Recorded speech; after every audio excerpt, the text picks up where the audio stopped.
Salut à tous, c'est Hugo de la chaîne NSS et vous le savez peut-être, mais vous pouvez animer votre audio comme vous animez un texte par exemple avec des images clés. On voit énormément ça en musique où à partir d'un moment, en approchant de la fin de la musique évidemment, le son va commencer à décliner petit à petit de manière très douce pour venir s'éteindre à un moment donné complètement. Et la particularité, surtout en musique, c'est qu'il faut faire quelque chose d'extrêmement progressif. Il ne faut pas à un moment donné qu'il y ait une cassure ou tout du moins un changement trop net entre le son de base et le son qui décline pour se terminer. Alors bien évidemment, cette cassure peut être masquée par la durée de la transition. Bien évidemment, si votre son baisse sur une durée de 20 secondes, ça va être quand même beaucoup plus camouflé que si ça se baissait en 2 secondes.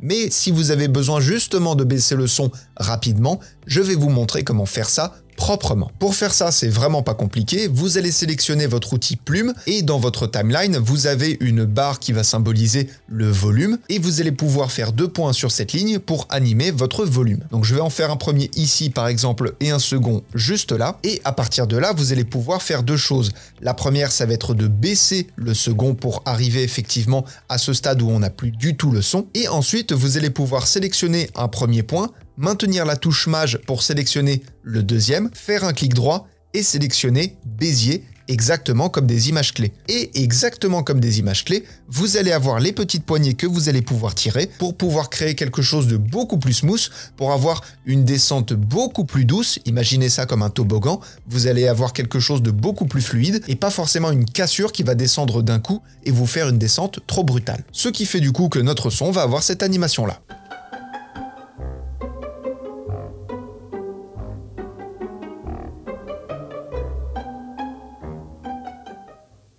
Voilà, c'est aussi simple que ça, et si on enlève l'effet Bézier, ça nous donne quelque chose plutôt comme ça.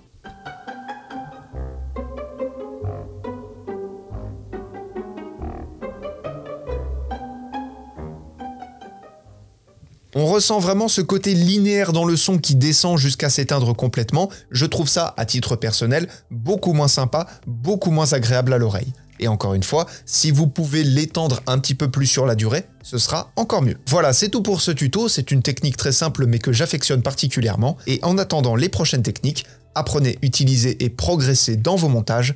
Je vous fais des bisous et à plus.